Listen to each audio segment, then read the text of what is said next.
Greetings, everyone, and welcome to another edition of Cat's Corner, the podcast. This is the one-on-one live series. I'm your host, Mr. Kato Kade, and I'm gonna keep staying excited. I'm so excited about today's guest.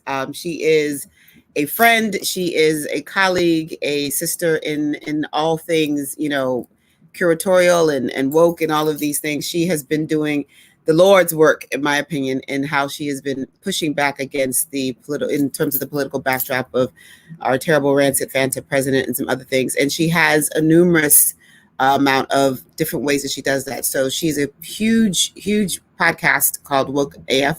You can figure out what the AF stands for. PM Mood, and she also is a co-host of the Democracy-ish podcast with Kwame Ture, not Kwame Ture, my bad. I'm excited. So let me bring her in. Hey, Danielle. Hi. How are you? I'm good. How are you? I'm good. It's so good to see your face in live time. I know. Looking at this your is videos. So exciting. Thank you for having me. Well, I know that you're busy, so thank you for agreeing to hang out with me this morning. So we're going to get into all manner of things. And so I want to start with the question I always start with. How are you doing today? Oh, that's a very good question. Today I'm doing great, actually. I'm doing really well. Feel super centered, had a really great workout, feel great. Good. I did my workout too. I was not going to do it, but I was like, no, I'm going to do it because, just because we in COVID doesn't mean we have to give up. Specifically because we're in COVID, we need to really focus on staying healthy. Right. So that has been my main goal. Okay. So I have lots that I want to talk to you about, but we're going to start with the fact that you initially were at Ground Zero because you live in New York. So you were here, and I want you to go back to that initial time. We talked a lot, and you made some decisions to move a little further out. But when you look at Danielle at the beginning of this pandemic, and you look at her, what I say is the beginning of the middle, how has she changed, or has she changed?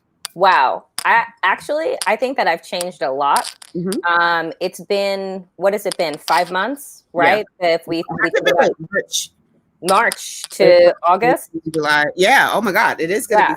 So it's 5 months. So for me, I started out in Brooklyn, right? Mm-hmm. When things started to go crazy. At the same time, my mother was diagnosed with a brain tumor. So It was like March 4th, I get the call that your mother is in the emergency room. And by the time that New York was in full lockdown, which was March 15th, my mother had emergency brain surgery, and then we were in lockdown. And my sister flew in from Vietnam. The whole family converged on New York, and this is where we've been for the last 5 months, out on Long Island. And so it's been crazy because at the beginning, I tell people that I just found myself at the bottom of a bottle. Right? Like I was drinking a bottle of wine, several glasses, anything to try and self-soothe in the worst way is what I was doing. I was like, the world, literally the world is going to hell in a handbasket. I've been saying this for years, and now it's actually here. Am I Octavia Butler? Am I a soothsayer? So I'm like, goddamn. So in the beginning, I think that, opening COVID, Danielle, was crazed and frazzled and off kilter and really emotional. And then by April, I just realized that everything that I had been doing was not working, right? I was miserable. I looked at myself in the mirror. I told folks the other day on Woke AF, and I was just like, this is not working. Right. Mm-hmm. And I think that, at some point in your life, you need to have that kind of come to Jesus moment. the world is going to go to hell in a handbasket, but that does not mean that you have to participate, right? That does not mean that you have to then destroy yourself in the process. And so for me, I made the commitment to, to myself to just like, we need to do something different. Like, let's try, like, since the world is in transition and you were already in an emotional transition, let's put our foot on the gas in that way. I started meditating every day. I started working out every day, focused on like eating healthy and just filling myself with as much light as possible. So now, 5 months into COVID, Danielle is a hell of a lot healthier, happier, and sane, believe it or not, than the beginning. So when we think about COVID and what it has done, because it has forced a lot of us to step outside of ourselves and say, okay, what are we doing here? And you and I have talked offline, and I've talked about the shadow and the shadow work and what that entails. Do you think you would have gotten to this point if COVID had not hit? No. And I have been really honest, like, with myself about that. Like, oh, no, you know me. And for folks who don't know, I stay on a hamster wheel. Right. So like doing the most and grinding was going to be etched on my tombstone, right? So like I was never going to take a break. As a matter of fact, 2020 was about what I had envisioned going full force, even harder into my work, even harder into the grind. And so there wasn't going to be any moment to seriously slow down and really think about, well, what is this work and what are you doing? And how much of yourself are you giving and losing by trying to be, by working so hard to be woke? And what does that actually mean, right? In all of like the spiritual, social, socio-political, idea of it. So I don't think that if not for COVID, I don't think that I would have gotten to the mindset that I find myself working in now. So let's do something. I think that mic is rubbing against something. There's like this weird, take it off. Yeah, I think it's maybe rubbing against your earrings. It is. Okay. Like, those are gorgeous earrings, but I need you to hear what you're saying. It is. We're going to keep one in. Okay. We're going to cover the other side. Because I really like them. So much. I know they're gorgeous, but I was like, but I will tell you that my producer says, stop wearing those. See, it wasn't typing. It was actually her earring. I think we resolved it. Thank you. Did we resolve it? I'll give you my best Sheila E. with my one good earring. I remember once being in the studio doing a radio show, and the producer was like, I'm going to need you to take off all your bangles. I was like, all of them though? Like, I was like, can I just do this with one hand? Like, he was like, yeah, I'm gonna need you to take them off. So as a co-conspirator and aestheticizing, I completely get it. Wanted to give you my best, Rissy. That's all I was trying to do. You do. I'm so proud of you. I mean, no, I am. It's so funny. I was telling somebody, because people were really excited that you were going to be on the show today. You got fans. People love you. And they were like, I love her so much. I was like, yeah, she's amazing. And the last time we were together was Valentine's Day. Yes. Which feels like last year, but it was actually this year. Yes. And it was such a great day. Like, we ended up having the most amazing day. And remember, it was by accident. Yes. We were only supposed, because again, so busy, right. We got like an hour, bet. And then the whole day ended up opening up and we spent the entire day together. We had lunch. We checked out went to where you live. And we had so much fun. We lit candles. We did karaoke. We did a reading. It was like this whole, it was such a fantastic day. And I was remembering that. And I was like, I can't believe that was February. Yeah. I cannot. It does not feel like a year ago. Yeah, it feels like a year ago. And I was like, no, I saw her this year. Yep. And so when we think about just time, you have committed yourself to finding yourself. And as long as I've known you, you've always been on this path to figure out who you are and what your contribution is going to be. You're regular on MSNBC. You're very vocal about the dumpster fire that is this country and this current presidency. You hold everybody's feet to the fire, the Dems included. I think one of the things I love about your commentary is that you're really like, yo, everybody's messing up. Mm-hmm. Yeah, this is all trash and everybody's in trouble. And my nickname for you is the Senator. And so I was thinking about that this morning, actually. I was like, yeah, the Senator. So I wonder for you, as you watch these things, you are like, you have to stay aware of everything that is happening. Your show happens daily. Mm-hmm. Yeah. How do you manage keeping and honestly, I check in maybe once every few days because I'll just start throwing things and burning things down. So how do you manage what is the balancing act you have to create for yourself so that you can stay aware of what's happening and at the same time not go crazy? I think that what I have learned right now, so before, right, Mm-hmm. like I think that it's important to talk about pre and then post, is that pre this, I felt like in order to be plugged in, I needed to be on Twitter, in front of cable news, on my computer for 8 hours a day, right? Like I thought that I needed to be marinating and swimming in the sewage that is our current political climate. And my mother would say to me all the time, you are taking this on a cellular level. I need you to find a way to decompress, to dip in and dip out. And so now what I do is that first I start my day off with meditation. Then I work out. Then I go into Twitter and I read some articles, and then I'll dip out and do some other interesting creative things. And then I will dip back in about probably an hour and a half before I'm about to record, right? Just to see, did I miss anything?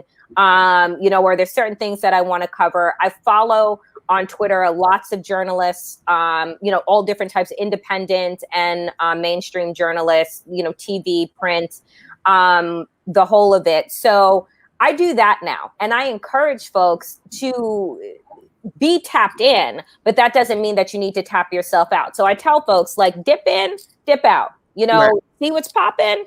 Okay. Do I have something to say? Okay. And then pull yourself back out, because the desire of the opposition right now is to exhaust us.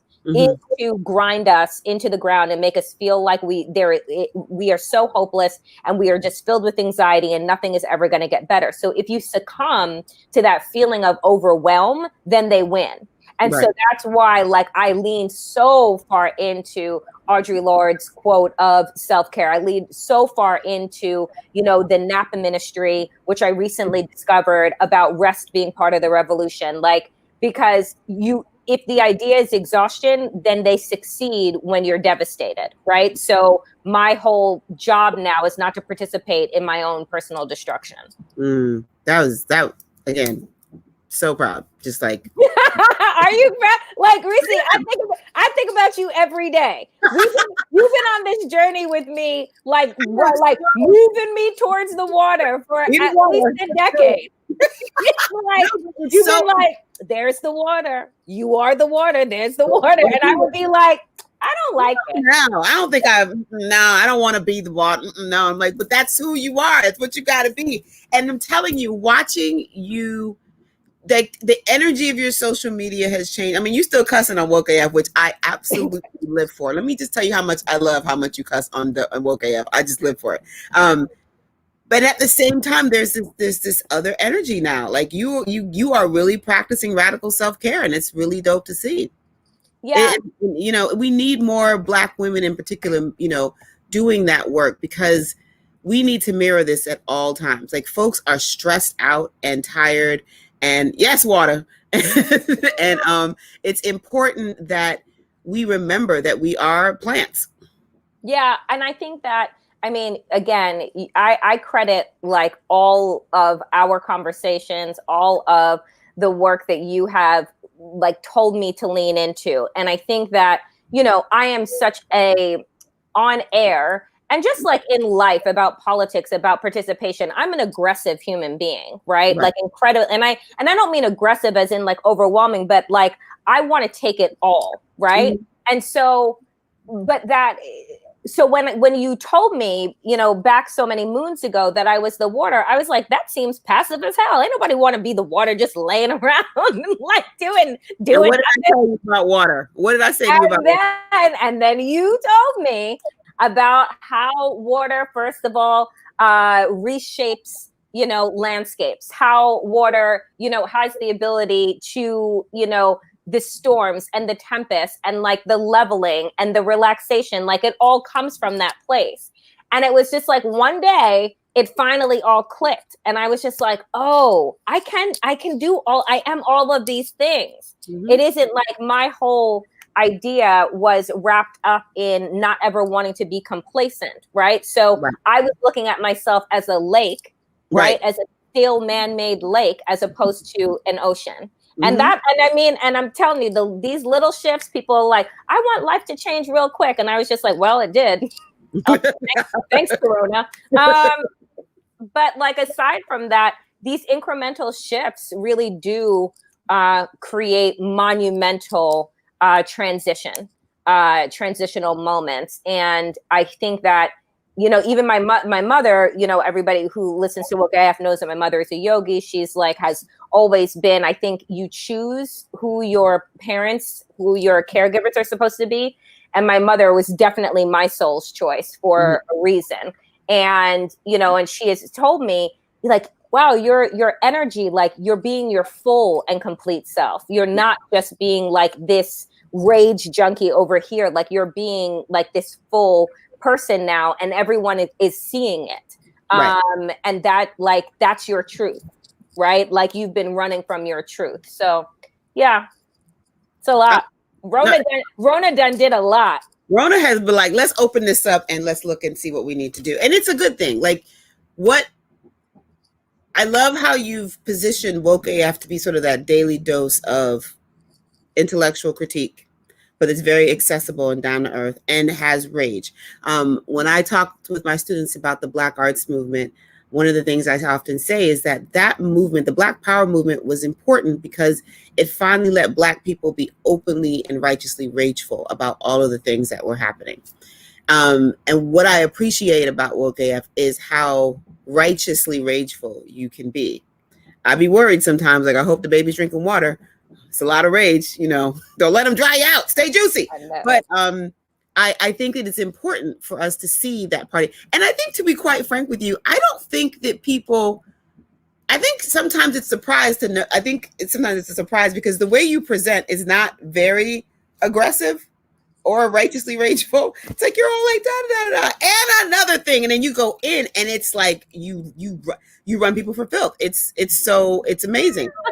I'm here for it. And you have developed this following of folk across the racial spectrums, across all sort of class spectrums, who are fans. Like I liked your Woke AF page when you posted it, so I've been I watched the post, and I wonder, because we're in this heightened sense of Rona and this racial uprising as a background, and this white guilt economy that wants to, like, we love Black people because we want to be on the right side of history. How do you manage some very real racial elements of who you are that are like, this is where Black people are suffering, with the fact that you are also dealing with a mixed race audience? Because I always wonder how you manage that, just because sometimes I'll see stuff, you'll get them, but I'll be like, I don't know if I would want to deal with that. Yeah, I think that just by nature, because of where I grew up, out east on Long Island, around, my high school was 96% white. My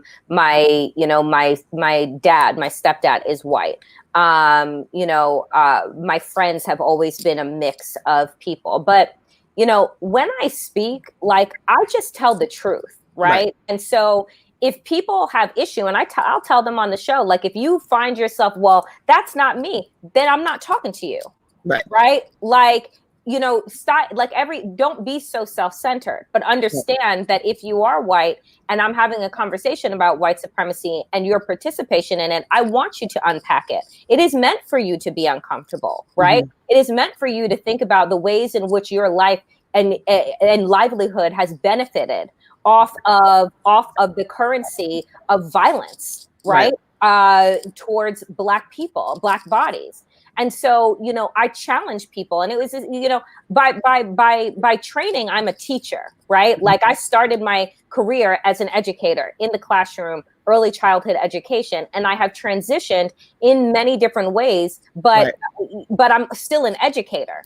And so I don't like to beat people over the head and tell them that you're bad, everybody's bad, like all of these things. But I want my work to be about people exploring themselves, right? And exploring what they've been told, because we've all been lied to, white people included. Right? Like we've all been lied to and fed. And the white people that I talk to are upset, right? Why am I just learning about the Tulsa massacre? Why didn't I learn about, Edmund Pettus Bridge? Why didn't I learn about the fact that police, the whole entity of policing was spawned from the slave patrol? Why didn't I learn, it is all of these things. And I'm like, because it's been on purpose, right? So then what do you do with that knowledge now? So like I balance it out, because there are some folks, very brave, stupid souls that will try and come for me on social media. But those people are meant to be put in their place, right? But for everybody else, like they are there and they listen to me because they really do want to be better, and they really do want to learn, and they really do want to participate and want to figure out the best ways to. How do you manage that? I mean, social media can be very, I kind of went back into Twitter because I wanted to see what it looked like and how, if I was something I wanted to engage in. And it can be a very, creepy, crikey place. And I just wonder, people have such very deep, long, loud, almost violent opinions about things. Like, when they stand for something, they stand for it hard. And people will say all manner. I've seen some things I'm like, wow, would you say that to somebody's face? Like, that's crazy. So does it bother you when people try to come for you, as it were, or when the trolls get a little out of control? No, because that's what God invented the block button for. I block them with the quickness. And I'm fortunate because I have a lot of different platforms in which I'm able to share my thoughts. So, Twitter to me is very confining, but if you want to have like a quick pop off, you can do that. But I write long form essays, right? Like I write and I speak, on my shows on a regular basis. But I think that Twitter can be a very toxic place. You can get caught up in the toxicity of the call out and the cancel culture and like all of these things. But, the purpose of this moment is not to be rigid, right? Like we're not statues. The more information that you get, like you can be intellectually nimble, right? That's the goal here. It isn't to say like my opinion is the only opinion, and then once I get new information, I'm not able to then expand that opinion, right? Or shift it. And I think that's where people get caught up, right? Is in this absolutism, when if there's anything that this moment is telling us is that nothing is absolute and nothing is stable, right? And so you have to be nimble. And that's what I focus on. What do you like about the media, the form of radio, audio, podcasting? Like, what is it about that draws you in? I think that, television for me, you have to care about so much. Your looks, how you're sitting, like all of these things. On radio, like I get to just slouch, I get to just be, I get to focus on what I'm saying. And not how I look. And I think that for women, particularly Black women, every expression that we make is deconstructed, right? So if I'm frowning on television because we're talking about the umpteenth murder of an unarmed Black person, then all of a sudden I have resting bitch face, and everybody wants to tell me like, how angry I look. Well, I'm angry, right? So on radio, I think that radio and podcasting gives you an opportunity to just, have an unobstructed conversation without having to be incredibly mindful about your physical appearance. And I think that for women and for Black women, that is incredibly liberating. Yeah, I agree. So one of the reasons why I prefer it. I totally agree with you. We have some important elections coming up. And you have been, Are you tired yet? I just, this is coffee. And I was just like, see, when you want to start talking about this, I'm like, Is it time for bourbon? No, it's only 11:30. Well, it is, in London, it's time. So we can, I mean, we can pretend. So let's talk about this. How, there is so much. I don't even know where to begin. When we think about what is about to go down with this next election, when we think about the landscape of what is the dumpster fire that is America right now, and how poorly everything has been handled and how much has been lost as a result of this presidency, we find as Black people that we're also facing not just the existential crisis that is, Trump, but also, what a Biden presidency might mean, on top of the possibility that because of the way the post office are being dismantled, that we may, there's so many things. How do you instill a sense of hope in folks when you're talking? I mean, because when you talk about what we're actually up against, and you talk about what our lives could look like, and then you try to say, go out and vote. Do you ever feel like this is a load of crock? I'm telling people, I'm just sending people out to be upset. Often. What I say, look, I make no secret of the fact that I struggle with hope. Right. I really do, because for all of the things that you just laid out are all of the reasons in which I struggle with hope. What I try and cling to, and what I try and remind people of, and maybe it's a bit more depressing than not, which is that these people are trying to kill us, right? That, I mean, we can stop pretending and stop mincing words. This administration, these Republicans, these white supremacists, they're trying to kill us, right? All of us. And, and the reality is we gonna die one way or the other, and I'd rather do so on my feet. Okay? So so part of me wants to take on the Martin Luther King, Gandhi, John Lewis nonviolent approach. And the other part of me is very much Malcolm X, Angela Davis, Black Panther,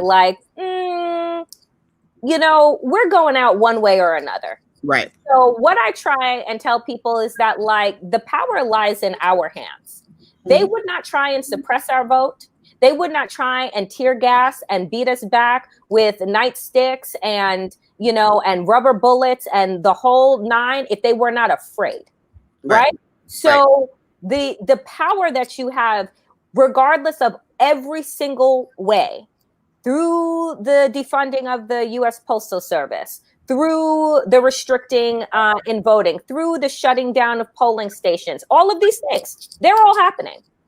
They wouldn't do all of this if they weren't afraid of the very people that they want to be their serfs. So, we have a lot at stake and a lot to risk. You're going to die one way or the other. Do so on your feet. It is either COVID or Trump.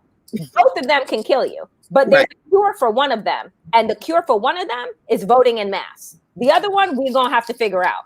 Right? But we can't figure out this one without going and doing this thing first. Right. So, our ancestors sacrificed a great deal, right, in order to get us this far. But as the saying goes, we didn't come this far to only come this far. Right. So, there's a lot at stake, and there's a lot of risk that's going to be involved. And I tell people, you have, 80 some odd days until election day? Get your stamina together. Get your endurance together. You folks know that you're going to be going to some of these polling stations that on a good election time had 4, 5, 6 hour wait times. You know that it's going to be worse. Bring a chair, bring water, bring your friends so that you can trade off going to the bathroom. Bring snacks, bring a book, bring a charger. Do all of those things, because pretty much you going camping. Right. And you going camping under duress. So make sure that you're prepared and start that mental, physical, and spiritual preparation now so that you're ready. I feel like this is the time where I pass around the tithe plate and we start collecting. I mean, because it's true. I mean, this is what it is. I've been thinking about this a lot. I'm like, I would bring a lawn chair and, just relax, because I'd much rather spend 6 hours in line to vote this idiot out of office than sit up here and deal with this nonsense anymore. But it also begs the question around this Biden piece and whether or not, like, we don't really have a choice at this point in terms of our options. They're very limited. How do you feel? Do you feel he should I don't know if this is the right question. How do you feel about a Black female VP nominee? It's beyond time, right? Like, we know, and we have been told, and we have seen Black women save this party's ass on multiple occasions over multiple decades, okay? And so it is not them throwing us a bone. It is them recognizing where the future lies. And the future does not lie in whiteness. And that is just the case end point. I said it back in 2016 on the night of election night then, that this was going to be white supremacy's last stand, and it is. And what the Democratic Party needs to signal with this vice presidential pick is the future, right? And so the future is very much about people of color. It is very much about women, right? And who else better than the people that you have always assigned to cleaning up your mess to actually being the creators instead of the cleanup crew. And that's where I think that we need to transition to. See, I think for me, that's where I struggle. I feel like any vice presidential nominee is going to end up being like the head cleanup woman. And that bothers me. I just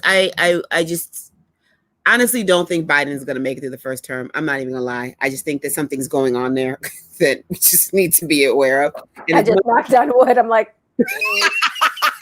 as much as, and I know, and I feel like a Black vice president, this is how we end up with the first Black female president, in my opinion, if she's vice president. And only because the white man had to go sit down somewhere, not necessarily because the country is ready to see that understanding, that light of like, yo, this is who needs to be in charge. And so I do struggle. So I'm always asking people and wondering, I don't know, because we know the vice president is just a kickstand. Well, in this particular instance, and this is where I battle back and forth with my co-host Torre on Democracy-ish, which is that he doesn't think vice presidents matter. And I'm like, yeah, that's not actually the thing, right? And I'm like, and I said, and in this particular case, again, I believe that vice presidents actually do matter. I believe that this Black woman is going to matter. Okay. And I think that it is a signal. It is a passing of the torch. And to your point about being head cleanup, look, we wouldn't have gotten Barack Obama was the head janitor, right? cleaning up after George W. Bush's Katrina, cleaning up after he effed up the economy, cleaning up after, I mean, so much, right? Like, we forget what the country looked like in 2009 after Barack Obama was sworn in. It was in shambles, right? So, we know that to be true. But there's also an opportunity here, and Barack Obama took that opportunity to say, yeah, I can do everything better, right? And that's why we're in this situation now, because white people couldn't handle it, right? They couldn't handle it. They were like, oh, wait a minute. So let us present the most imbecile, the biggest, rich dummy, just as long as he's a white male, to prove to you that, like, we can do this thing, right? Like, so yes, are we always going to have to clean up? Probably. But I want the space to do so. I want it to be more, put it this way, Rissy, I would rather it be a saging, right? And the clearing and the cleaning of that energy so that we can create something new. Right.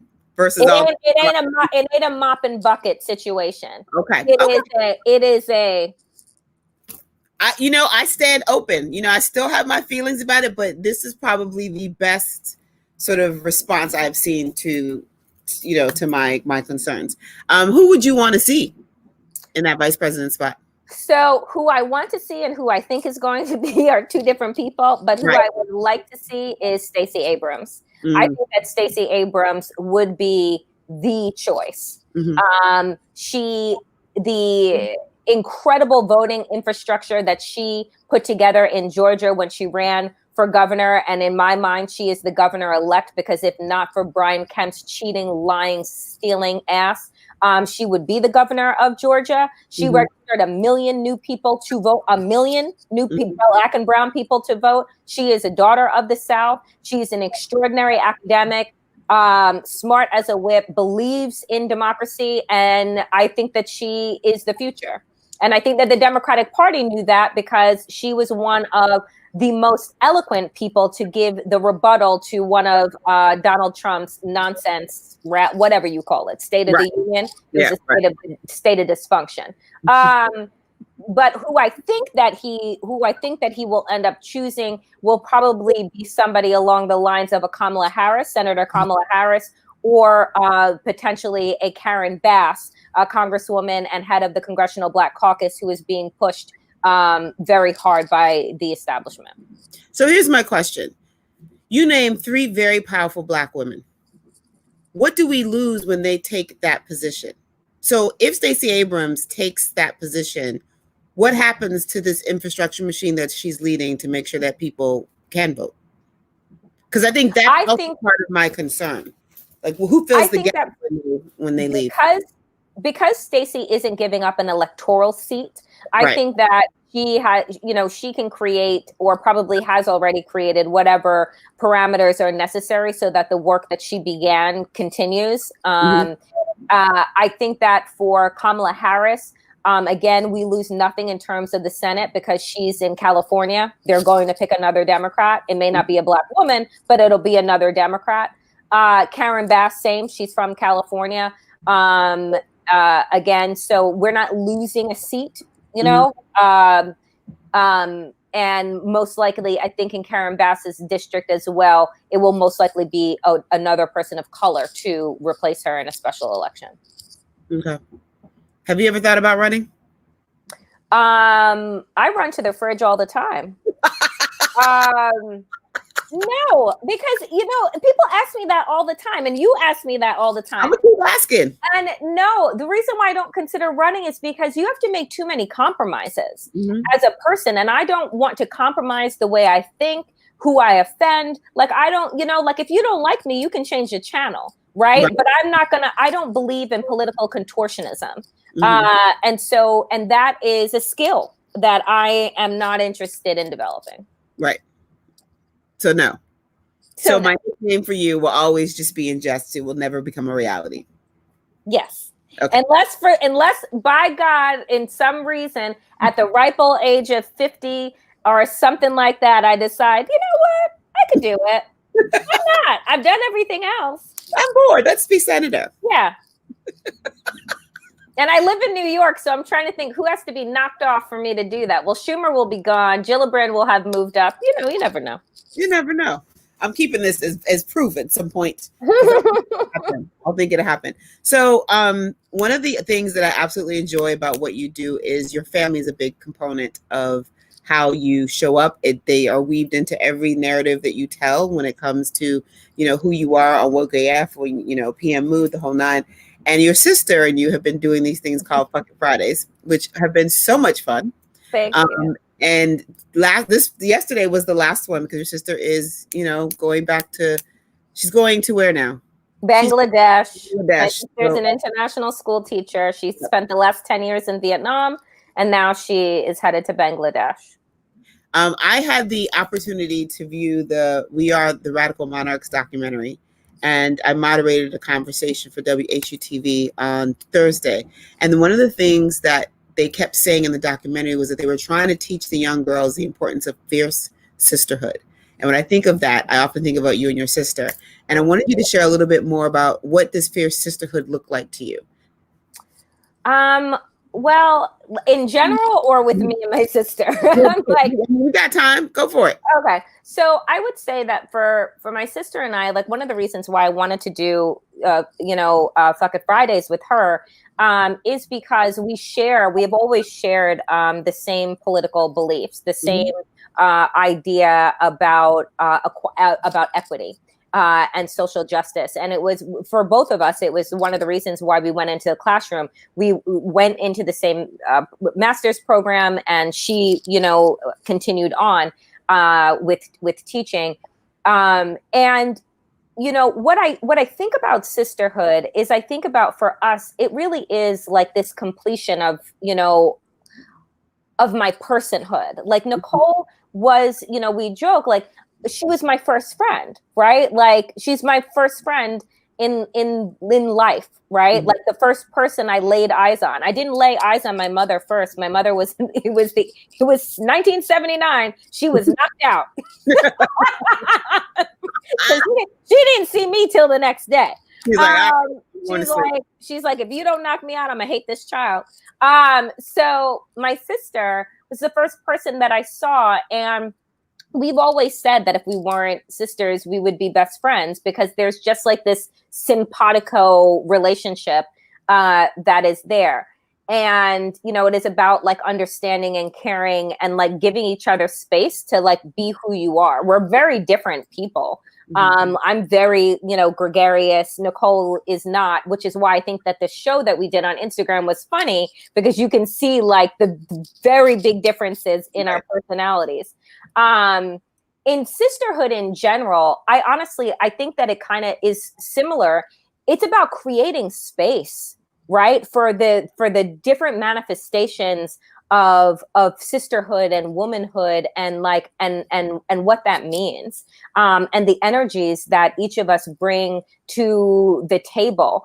I think that when we can get outside of this, the patriarchal construct of competition over, you know, our looks, over, you know, relationship, like, oh, if you're married, that makes you better than somebody that's single. If you're, you know, if you're a mother, that makes you better than somebody that you know, doesn't have kids. Like, if we can get past all of that, there's a beautiful space and a learning and a healing that happens between, you know, between women. And I mean, like, women in the expansive term of that, you know, that can happen. Right.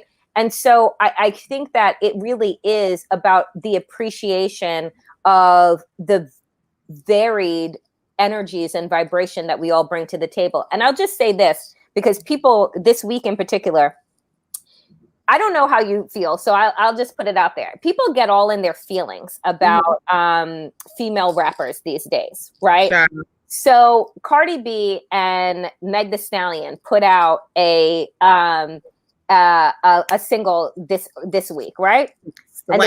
The WAP, and it is like, I listened to the lyrics, Rissy, and I like I was doing my power walk, and I was like this. And people, I watched the video. I cannot bring myself to actually listen to the actual lyrics, because I'm like, I don't know if I don't know if I can manage it. Listen to the actual lyrics.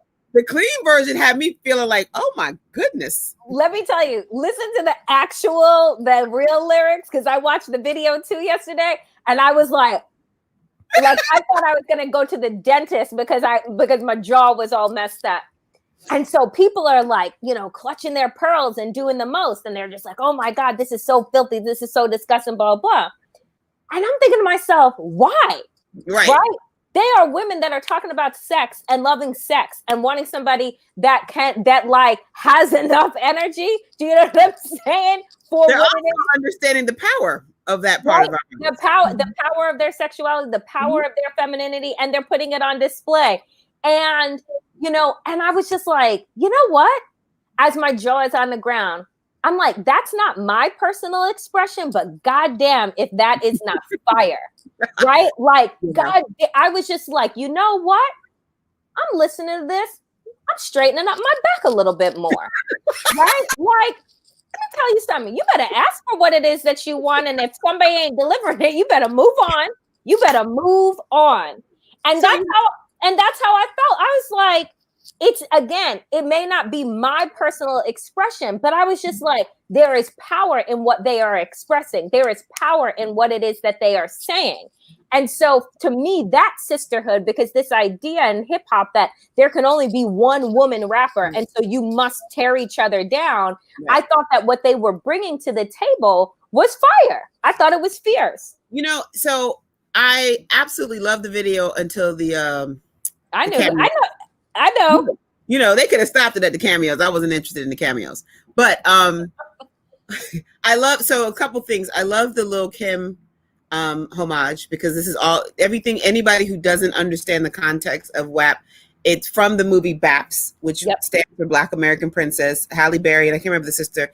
It's a cute movie from like the 90s or whatever. Mm-hmm. But their spin on it is a bit different, of course. But the idea of, so this is super, Cardi B is someone that I absolutely respect because she's very clear about who she is. Yep. And if you don't like it, that's not her problem. And when I think of their sisterhood, like one of the things that I appreciated about the way that she rolled all this out was that, and it's interesting, the backdrop of this video happening with that one cameo of that unnamed child I will not name in the video, knowing that she was there when Meg Thee Stallion got shot by Tory Lanez. And the fact that I know all this is fascinating to me. The timing of it is a bit weird because we know that, Meg Thee Stallion was actually shot several times by a Black man, Tory Lanez, in the car. Nobody still knows. We still don't know why. But even the commentary on that, like I've seen things like, well, it's terrible, but I mean, we don't know the circumstances. I'm like, she got shot. Like, what does it matter? And so when you see this video and you see these two women having so much fun and owning their sexuality, it's a great time. But I think on the back end, there have been all of these really interesting, Cardi B's been leading these conversations with all the women that were part of it. And to me, there is a sense of fierce sisterhood in the way that she operates.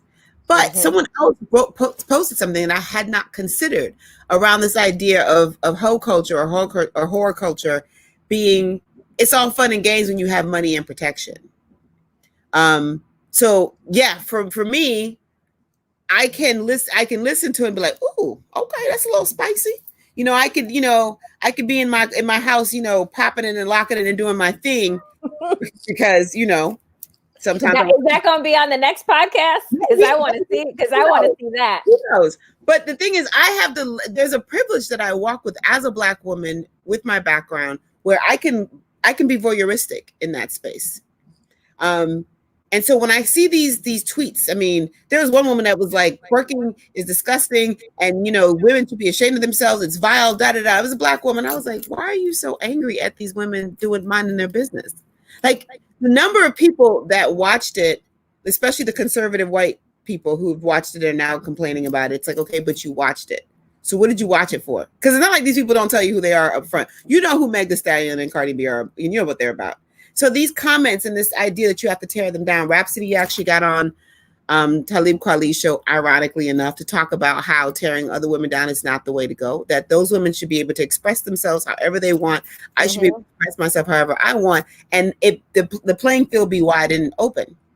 And so this idea around sexuality is interesting. But what is also interesting to me is how men have no problem with women's bodies being discussed when they're the ones discussing it. Correct. The minute women start discussing their own bodies and how it functions and what they want and need, then all of a sudden it's like, oh my gosh. All of a sudden at that moment, they become whores. Right. That's and I mean, this goes back to like what people I feel, especially women, need to tear away from their eyes is patriarchy and stop looking at themselves through the lens of men.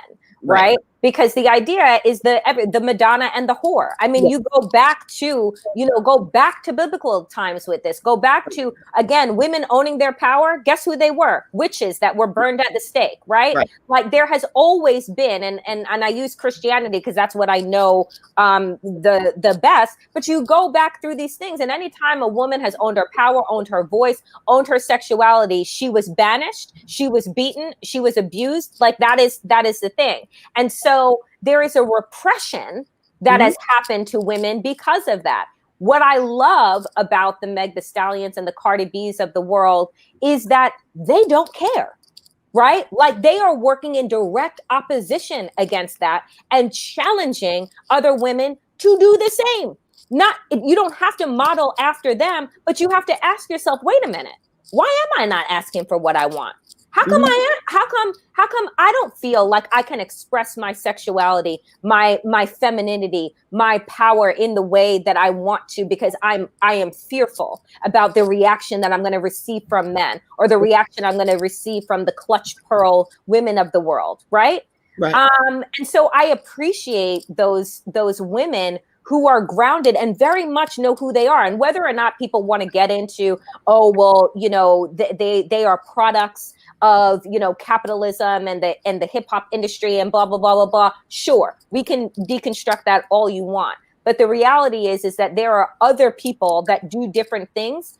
And I think that these women are owning who they are, and they are owning, they're owning their product. They're owning themselves. So to me, when I look at these two women in particular, these are women that I feel have communed with their shadow selves, who understand. So when we talk about the shadow self, at least for me, it's really about that other side. There's everybody has a shadow self. That part of you that has like really, that can be extreme, potentially addictive.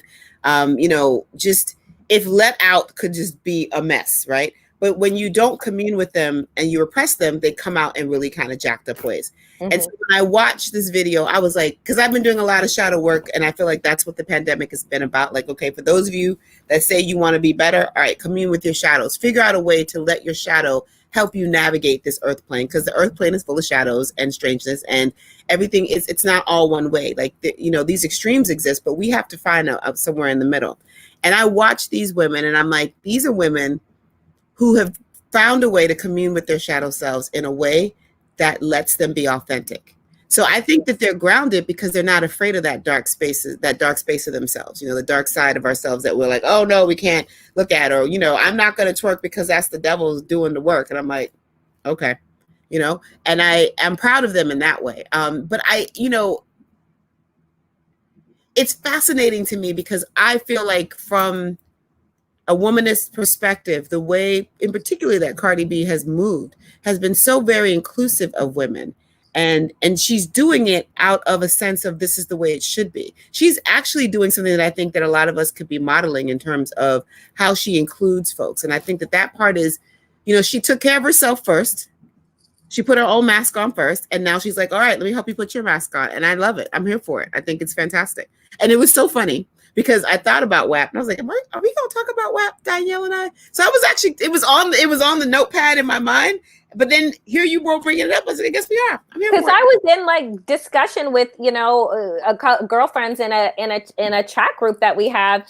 And folks were just like, I'm here for this, like, blah, blah, blah. And they were saying that other friends of theirs were not, right? Like found it so offensive. And it was, and it's just in speaking of shadow work real quick too, somebody else who has been doing that extraordinary lifting in a completely different way is Beyonce.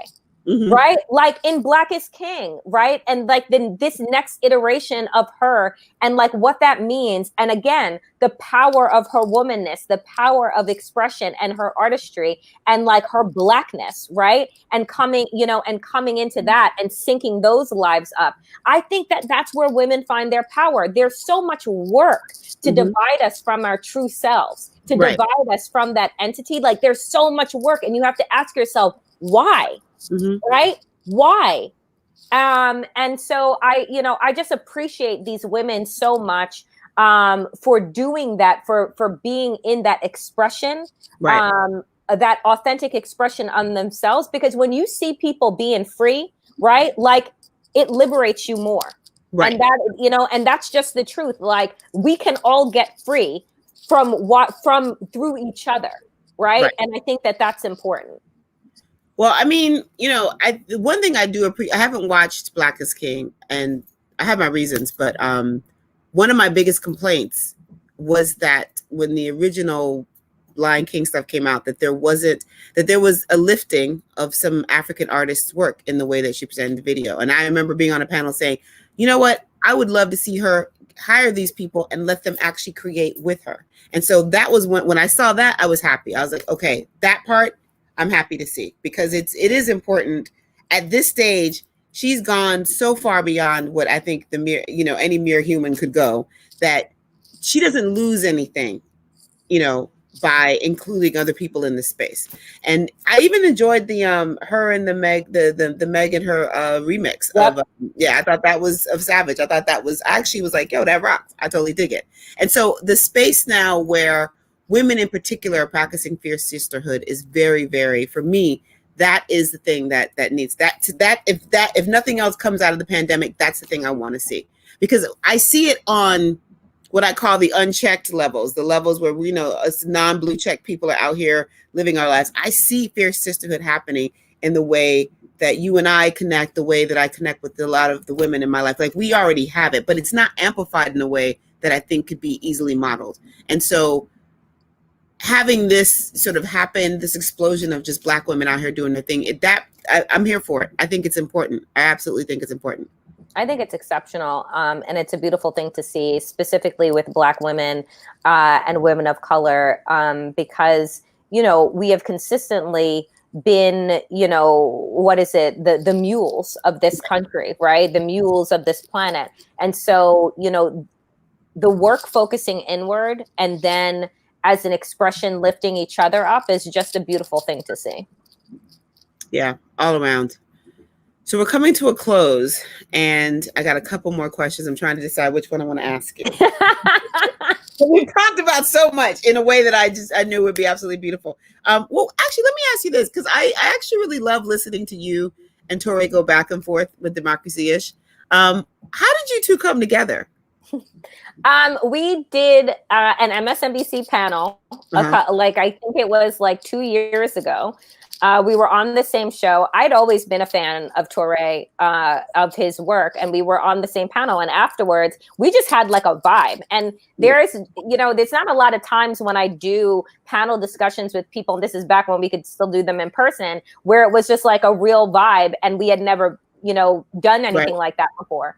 And afterwards, he was just like, we should do a show together. And I was like, okay, whatever. And swear to you, but 9 months later, he got at me and he's just like, here's the idea for the show. What do you think? And I was just like, bet, and since then it's been great. I lovingly say Touré is like a big brother that I didn't know that I wanted. And like and in all of the ways in which that is annoying and wonderful at the same time, I would never get rid of him. He is brilliant and really fun to be around. Yeah, you can tell you guys are having fun with it, and there is a certain, and it's funny because in a lot of ways, as an eldest, you act like a younger sister in the freeness that you have. Yes. And I am a younger sister. I know. You have complete younger sister energy. Like younger sister, younger brothers can say and do whatever the hell they want. And, and it's because you all know that no matter what, we're not going to let you guys go too far down the road. But there is a way that you operate, like when you're by yourself versus when you're with him. It's such a fun difference to see that, because he's trying to maintain this kind of steady. This is nonsense. Let's move on. And it's like you're like all over the place, like just saying what you want to say, and you can see him trying to be measured. And it's so the dynamic is it's a lot of fun to listen to. It's a lot of fun. It's probably the most joy that I have during the week when I'm recording, because it is exactly that. Like Touré he writes down notes and like does the most, and I'm just like, what are we talking about today? All right, I got it. Let's go. And he'll be like, well, I was thinking blah blah blah, and I'm like, okay, go. And that's what we do. No, it's such a cute dynamic, and I'm really looking forward to seeing sort of how you sort of, I don't know. I'm waiting for the next transition. I feel like you found a really good lane that you're operating in. What are the aspirations with everything that you're doing? What are you thinking? I don't know. I'm trying to mull over a book in my head. I don't know what that is going to be yet. I feel like I'm almost there, like at the tip of figuring out what that is going to be about. So that'll be interesting to dive into. But I'm not quite sure. I think I am really in this space of balancing the rest and the rage. Those are my yin and yang. So like, I want to explore that more on my shows. And that may end up taking on a whole other show of itself, right? That is more kind of steeped in the political, spiritual, growth space that I find myself in. Okay. So I usually end our conversations with this question. So aspirationally thinking, we get COVID under control. I don't know what the presidency is looking like. I can't manage everything, but we get COVID under control. What's the first thing you're going to do? Oh, I'm throwing a party. I am throwing an epic party. I want COVID under control because I miss everyone. I have started to see, little pockets of people separately, but like I will throw the biggest party imaginable in Brooklyn with, just I want to dance and sweat into the night. I want house music. I want my soul to be on fire, right? That's what I want. So that's what I will be doing. I'm excited about the possibility of an outdoor party. Okay, Fatima wants to come to the party. You're invited. Everybody. Everybody. Like when I say like everybody will be invited. Like it is going to be that kind of sweat, energetic release. Full moon. Like it is going to be the most. So. And since you're already, you're Nigerian anyway. This actually tracks. Are you anointing me? No, come on. The way you operate, I was like, this is a Nigerian woman now. I mean, this is what. Well, I'm flattered. You look. Let me tell you something. When the time comes and we do the big Lagos trip, and I bring everybody to Lagos, you will see how much you fit in, and how your ass is Nigerian in the way that you roll. Well, I will tell you that. I have to just say real quickly. I know that we're wrapping. Your recommendation of the books that you have me reading, by Nidhi. Let me tell you something. I have ravaged Akata Witch. I'm done. I am more than halfway through Warrior, and I'm like, oh no. The third installment of that one doesn't come out yet. So you can start the Binti series. And I will start the Binti series. It has been. You want to talk now? I want to go to Nigeria more than anything. So I'm ready for it. I'm ready for that trip. When that happens, I beg we'll have to have everybody sign waivers so that they understand what's coming down the pipe. I'm ready. All right. Thank you so much, Danielle Moodie. I love you to pieces. I'm so proud of you. I love you. Thank you for having me. You're absolutely welcome. I can't wait to see you in person. Yeah, coming very soon. We will see each other. God is willing and the creek don't rise. All right. All right, y'all. That is it for today's show. Join us tomorrow when we will have Kimberly Douglas on. It's going to be a lot of fun talking about institutional pivots in arts culture. I think you're going to enjoy it. So we're out for now. Thanks. Let me see what else. Make sure you subscribe to the YouTube page. We're at 9. Let's get it up to like 12 by the week's end. And thank you all for supporting and watching. I really appreciate it. So now we are officially out because this culture ain't going to make itself. Take care.